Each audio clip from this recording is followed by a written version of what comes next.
Hello, Crystal Palace. My name's Galina.Rin, and welcome to the Upper Norwood Library Hub's Library Lunch. This is our little program to help you feel more connected to the local community. See what's going on just around the corner from where you live, and all that good nonsense. Today we have a rock star. Oh yeah, it's our first rock star that we've ever had on the show, apart from me, of course.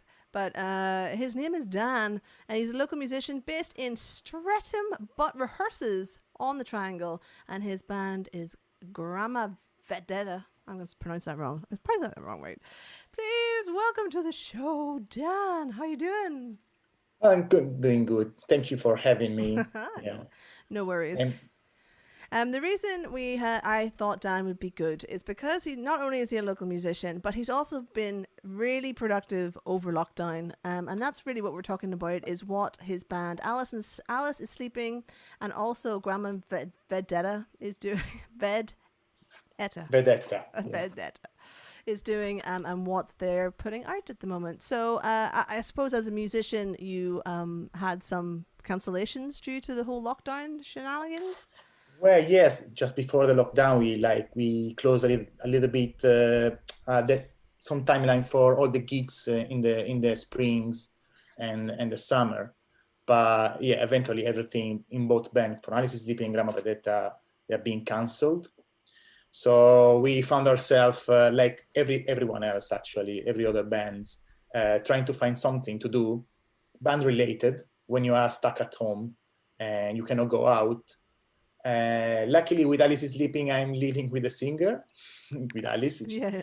So we were pretty much able to put out a couple of videos of old songs and new songs, with the help of the drummer John, that has an electronic drum kit at home. So it was like super easy to exchange MP3 with the tracks of songs.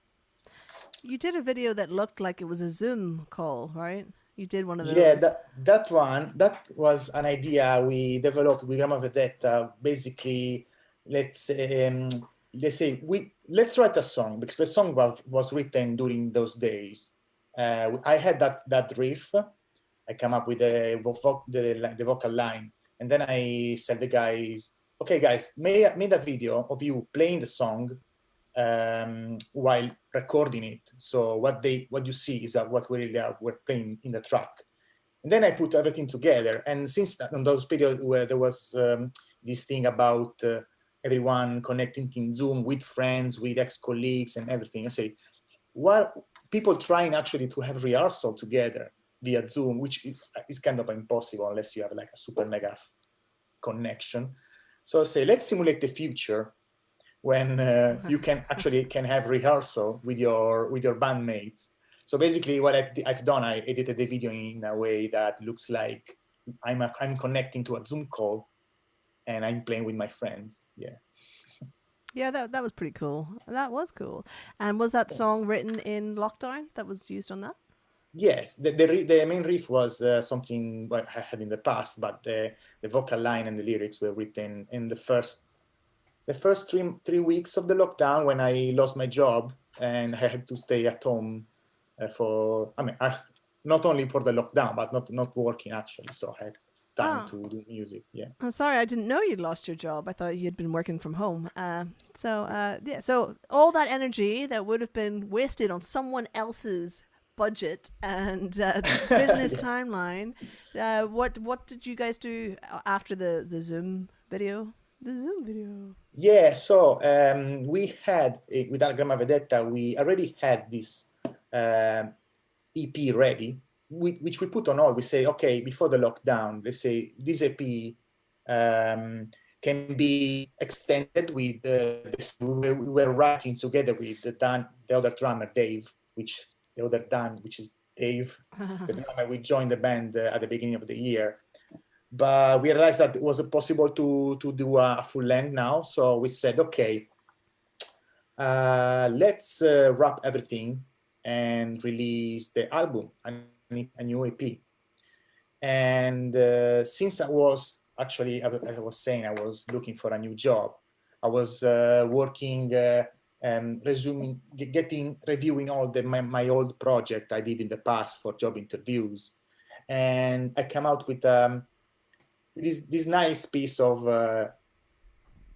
front ends slash back end stuff, which basically was a game based on one job interview. So I said, okay, I have this game which is kind of sci-fi based. My EP is kind of sci-fi based. So why don't I redesign the game in order to support the story, or at least the vibe of the album? So on a musical side, I finalized everything. I fix up the graphics and everything. And on as a developer, software engineer I developed the game to support the release of the album. Yeah, it's really cool. I've played your game, and I thought it was just such a really nice idea. Did you, for my own selfish interest, did you like 8-bit your own music, or is that? Yes, that was since the bass player Marco Basetta actually is a prolific electronic music composer. Even if he doesn't release anything, he has like a lot of songs in his hard drive. I told him, well, why don't you rearrange and play the song using some 8-bit chiptune synth? And he was okay. I'm gonna do that. And in 2 weeks, he did it, everything. So it was amazing. Yeah. I'm really impressed by the 8-bit. That was really taking retro gaming to another level. I'm kind of interested that you said you did a game for a job interview, and then you turned that into the same storyline as the band, which has sci-fi themed. That's why we're friends, because we both have sci-fi themed bands. So what was the theme of the game before you changed it to the album? So basically, is a very simple job interview project that they do. I did like 6 years ago. Actually, it's a textual base. Basically, instead of having a starship, you have bees. Okay. So the whole starfleet is actually an hive, and you have 3 types of bees, and you have to write a software that randomly eat one bee. Okay. And if you kill the queen bee, you win. I know it's a bad no topic, because bees are probably this piece of software. This idea comes like probably 30 years ago, I believe. So I changed for my pleasure from a textual based game to a visual game. So, but at the same time, I put as a sci-fi vibe. So the starship weren't the one you see now. They were like something I draw with a GIMP, very, very basic sprite stuff. And then I developed the idea that, okay, you don't want to destroy all the ship. You want to keep the mothership safe as possible. So I changed the concept to say, okay, the other two types of ships are enemies. Yeah. And the mothership is the one you have to save.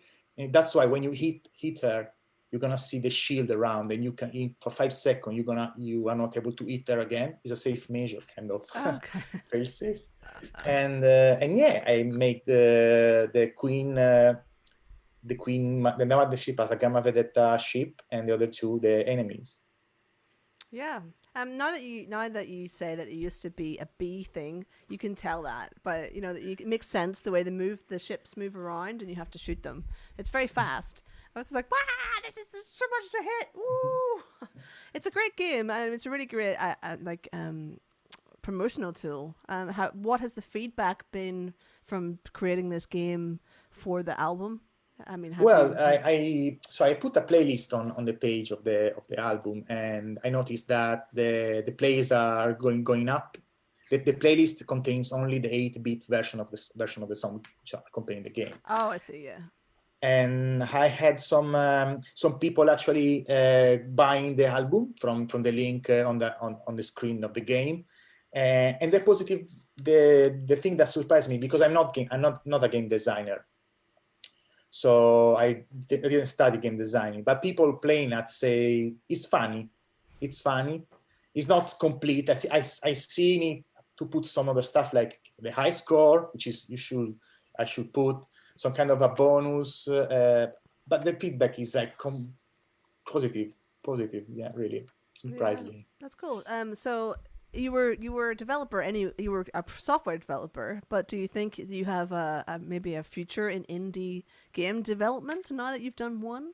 Yeah, I mean, I was thinking starting to studying a way to move that from a browser to a actual device like a tablet, something. I need to study a little bit of Unity and C Sharp, but I don't have time now. Maybe during Christmas holiday, Christmas something. Yeah, I've been looking at having. I went through the process of thinking, do I want a Deathgloria app? For those who don't know, I have a band called Deathgloria, and I do comic books and stuff and animations. So I was looking at apps that would just be a Deathgloria app. It might just be the comic book that you watch the animation. It might just show the animations and then play the music. It's just a visual album, I thought. But then I looked into the cost of that, and it's actually quite expensive to keep an app going year on year. And yeah, I think people just not. If I think neither big bands have their own app because people goes where people are. So I'm not seeing like Metallica having their own app and having, for example, more subscribers or users than Bandcamp or Spotify or something like that. yeah. So it's good. It's a good thing for promotional side.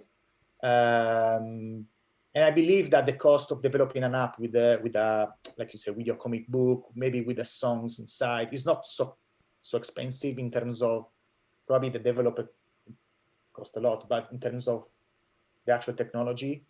But then I think maybe the people won't download it, not because the band is not good, but because they are kind of suspicious when downloading apps, which are not the usual one. Well, as you know, we're just going to have a conversation now about bands, merch, and what we're putting out there. So, but you know that I did USBs on the last album, and I thought people wouldn't buy them because they'd be suspicious of putting USBs into their computer. So I think people, I mean, I sold out of them eventually. So I think people did trust to do it. I think so. I think if I was downloading an app from iTunes, I would consider it to have passed some kind of testing thing. Is that not the case? I mean, I don't really know anything about apps, I guess. But do you think that's the case? Like to be on iTunes, to be on the iTunes market. What do you call it? iTunes market app store. To be on the app store, you have to have passed some kind of security function. Yes, no, that's true. This gives you also more credit and more presence. Actually, there are not a lot of bands doing that. Yeah, so I was just thinking I might do it as the album, so the album's only available as an app, or instead of I don't do CDs, but you do records still, don't you? Yes. I mean, we found out that people when we play, when they write us, they ask CDs. People actually ask also for vinyls. Not a lot of people, so probably the way you have to finance your album, you're gonna have a lot of stock in your closet, but there is still people actually asking for CDs. Yeah. So I'm kind of torn between whether I'm going to do CDs or not. It's kind of I don't really want to do them because I don't own a CD player in the house. You can do short runs. Yeah. I can do. And give it use it as a giveaway or give it like a. I mean, the cost of the CD is very low for the unit, even if you do a short run. Sorry. So I think it's worth having so much that way. I think also like the female-fronted band market, of which you also have experience because of Alice is Sleeping, are a certain type of fella that comes to those shows. And I love them. They keep me afloat when I'm doing shows, and they buy a lot of merch. But they're the CD types. Have you found that as well with Alice's audience? Sorry? Do you sell a lot of CDs with Alice is Sleeping? Well, we never had CD with Alice is Sleeping. Oh, really? Did you do a cassette, or was that just a video? No, we did. As for now, everything is digital. The new album will be released in CD and vinyls. which is like we are finalizing these days the things, and we sell Barbies actually. What, Alice's sleeping Barbies? Yeah, because if you look at the video of Love Songs, Alice with some friend, they create clothes. She bought like 50 Barbies from eBay. Not a lot of Barbies. They are dolls. They say dolls, Oh, not okay, Barbies. yeah. Okay, and they made the clothes, and they actually the two dolls are the main characters of the video, and we are selling that as a merch, and we every gig we put like 2 or 3 from us, and there is at least one person buying one doll. So, okay, let me get this straight. So you guys bought 50 dolls off eBay to make a video with, and then you're selling those dolls from the videos, is it? Exactly, yes. But have you bought more dolls to sell that weren't in the video because they? No. No. There was like a limited edition of 50. And I'm out of interest, how much do you sell the dolls for? I don't remember. It was like £10 probably. That's amazing. There you go. I would not have thought that. I've never thought about that. I should probably do some Goth Barbie doll for me. That would work. You can do that. Yeah. If you need help, Alice can tell you everything about. Yeah, I'm not gonna. I can't imagine I'll do that. I've got an idea for the next album on what we'll do, because it's called Death by Admin. So I think we're gonna go very office based, stationery and stuff like that. Probably that's probably what it is. So you've got some stuff. You've got new releases. You haven't just not only the game, but what about the music that goes along with it? Is it an EP or is it? It's not. It's not a full album, is it? Yes, it's an EP of 3 plus 1 songs. So basically, 3 songs were written and started recording in September, and they were planned to be released an EP of 3 songs because we were looking for a drummer at the time. Then Dave, the new drummer joined, so we stopped. Yeah. And during the lockdown, we brought one more song, and so basically this is like our 2020 EP. And we decided to put it out because the last bit we did, the debut album was in 2018, and we changed a little bit of our style during these 2 years. We added more stoner-ish, more psychedelic, more sci-fi vibe to everything, to the Gramma Vedetta experience. So we didn't want our fan to wait too much to hear this. So the Acid Compliant is basically an EP with 4 songs electric, playing with people, and 4 songs playing with a 8-bit chip tune arranged by Marco. Okay, cool. I just really love this 8-bit chiptune thing. I mean, the Comic Cons love it. Don't ask me why. Like, anybody who's doing chiptune or anything 8-bit, the Comic Cons will just book you like a second for that kind of stuff.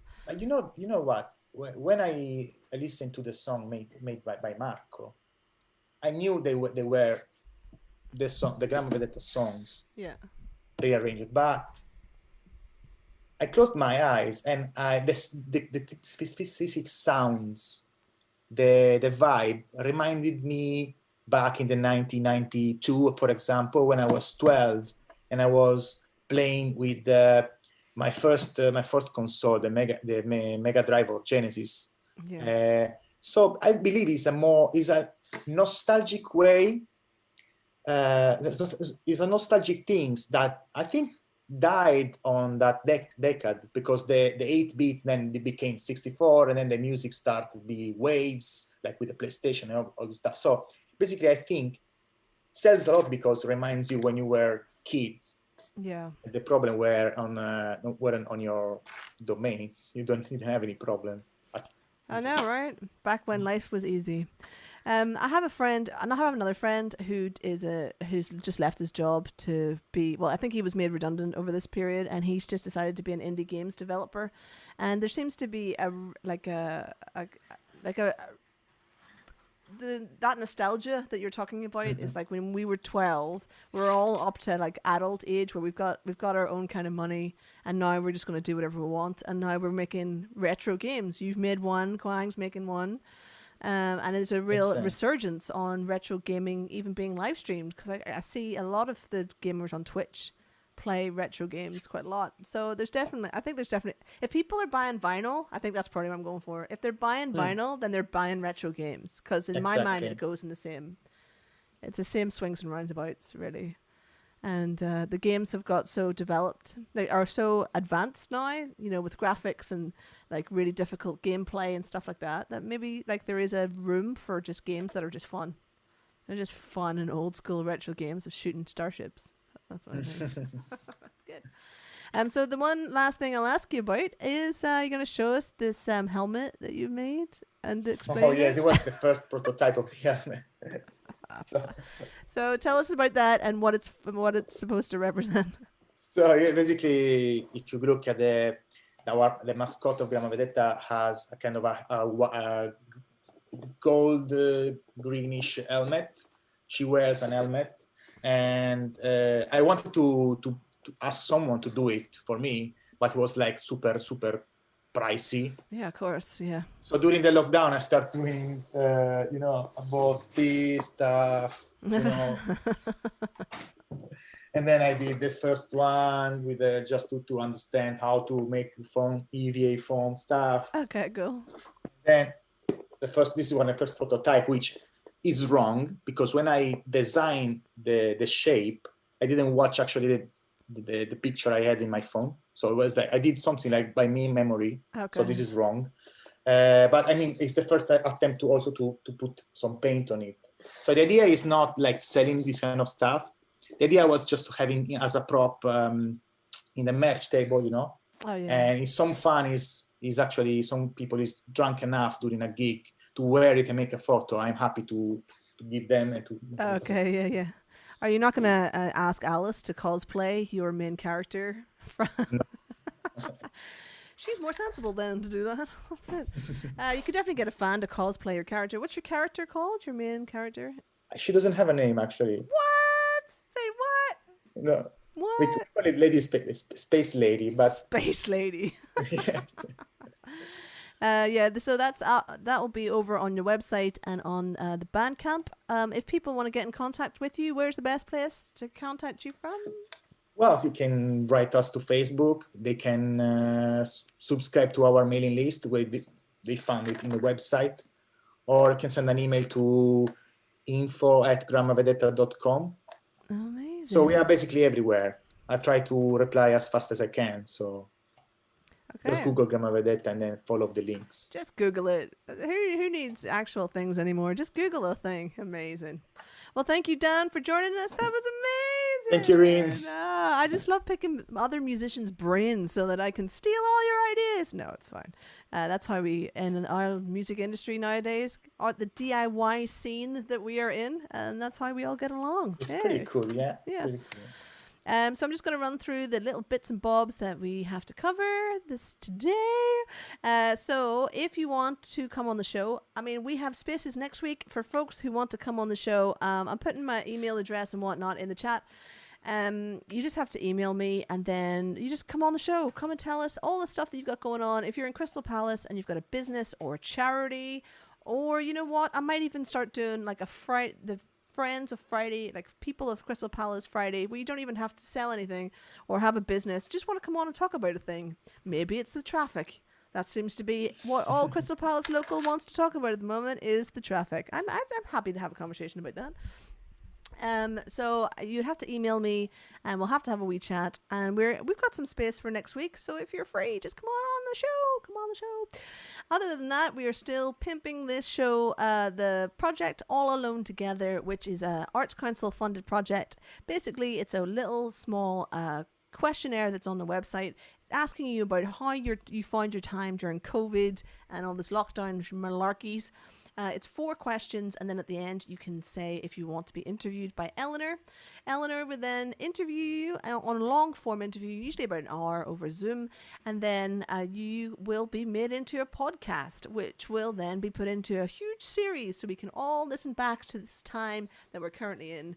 And as I understand, the British Library may be resourcing that back as well, so there's plenty to play for there.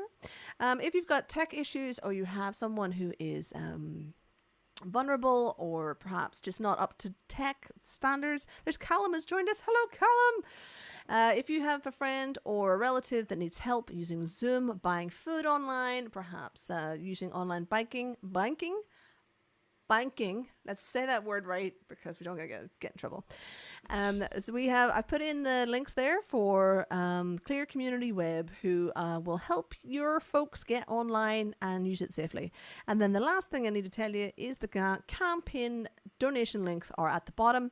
As you can see, we have raised £1,098 so far for the library. Actually, there's more than that because we did donation tickets for the show last Sunday. So I think we're probably up to about $2,000 that we've done all together across all the live streams since lockdown. And that's just to keep the library lights on and the doors open, because as we always talk about on this show, that library is like £250,000 every year to keep open. So if you want to have a library in Crystal Palace, you need to keep on giving us money.